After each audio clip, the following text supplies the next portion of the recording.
Okay, went ahead and folded that out and measured it, measured my floor spaces. Here's the math, right? So the space from the studs to the curb, right? 59 7/8, 31.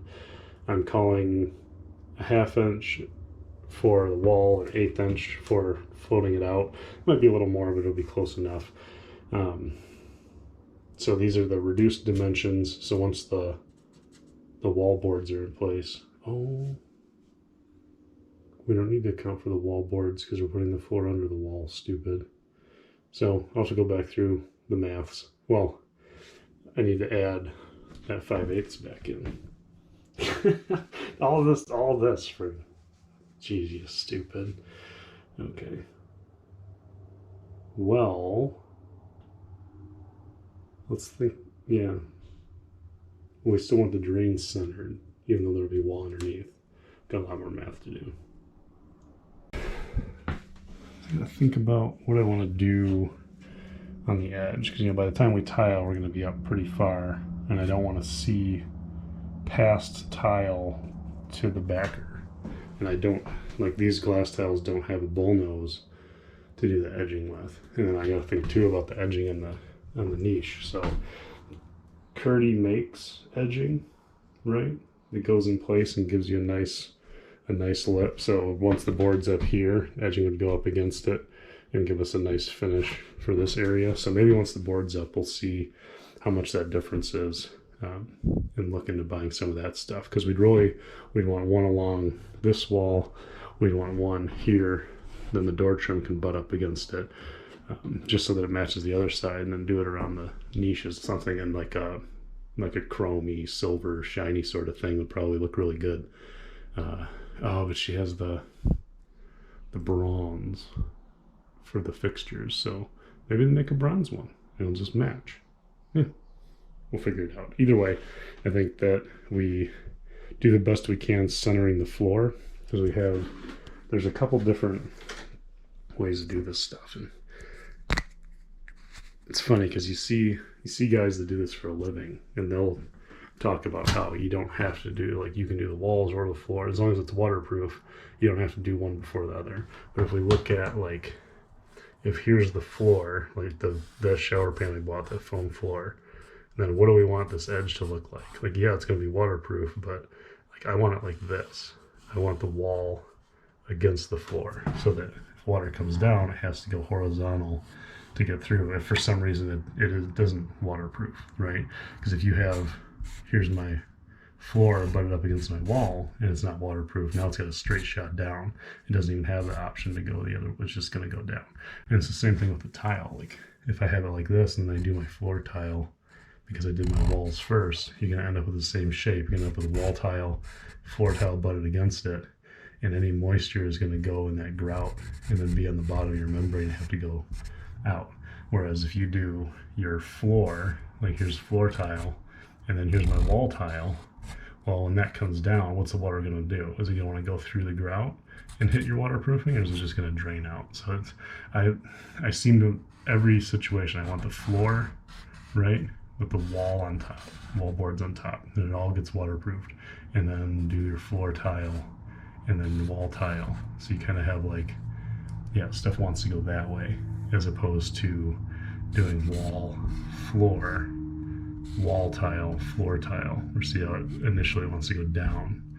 And I mean, half dozen, six the other, right? Because if we're really doing a waterproof shower and then a waterproof membrane over it, it really shouldn't matter. But in the back of my head, that's how I want to do it. I want to do the floor and then the wall so they overlap the way that I like, even though it shouldn't make any difference at all. But to do that down here, we'll just have to measure from curb, where the curb's going to be, to the wall this way, and then same thing, where the curb's going to be to the wall this way.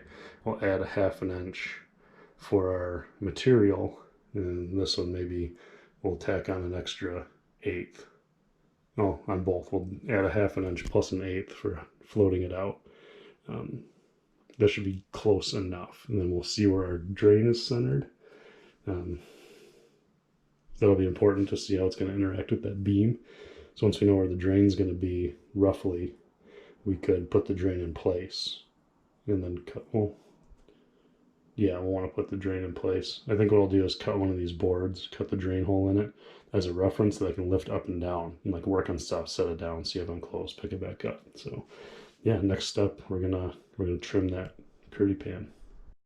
No, so actually this does work because we just did it as if there weren't walls, and I calculated how much to cut off each side to make the pan centered if we were putting up the walls first, which we're not. So then we just don't cut off as much for the wall, which if the walls are 5/8 and we're not cutting off wait a minute, that's for this way. Yeah. So it's supposed to be 3/8 off each side. So we're not going to cut any off of the one side, and we'll cut. There's a 1/4 inch difference there. Either way, but the up and down ways works because there's a lot extra on that side. So for up and down, we're doing 3 3/16 inches off the top and the bottom because we're 7 9/16 too wide, going this way. So we'll cut 3 13/16 off one side, and then we need to get rid of our 5/8, which is 10/16. So we'll do 3 13 on the curb side, and then 3 3/16 on the wall side, curb. And then this one is the one, if we want to add 5/8 the other, then there's a 1/4 inch we don't. Let's think about this. We have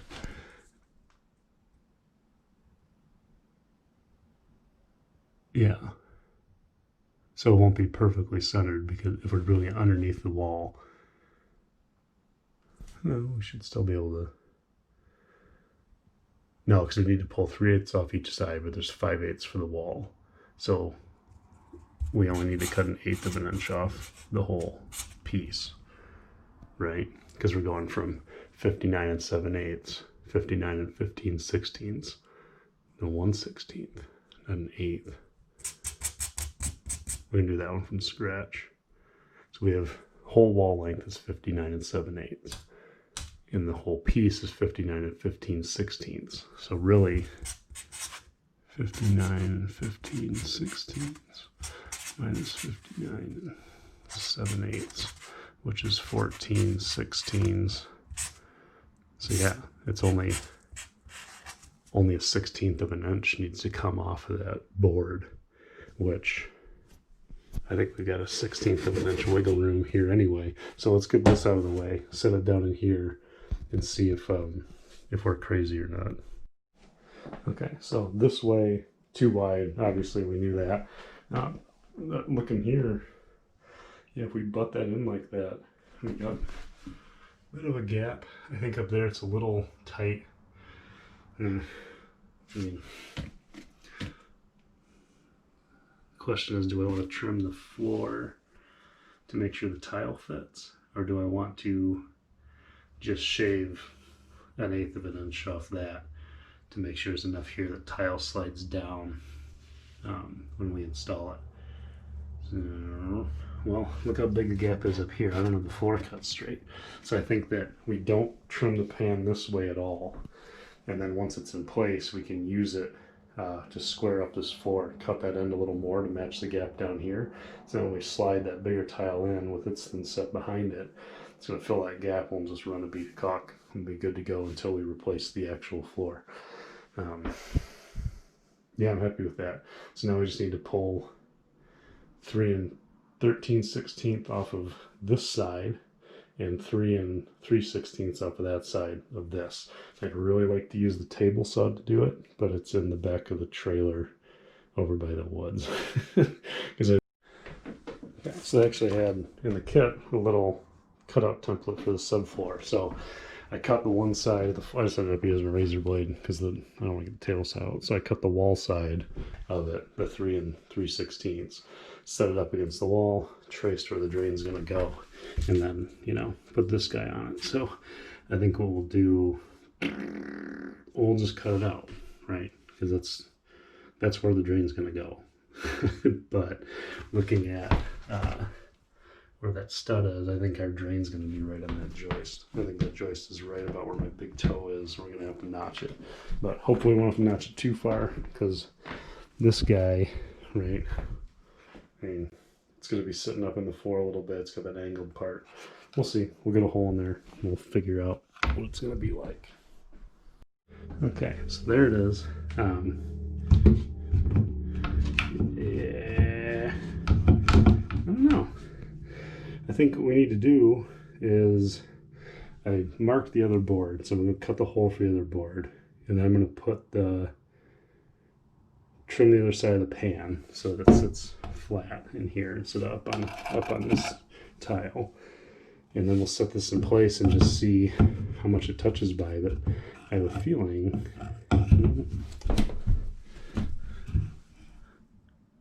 I don't think we're going to have to trim that joist.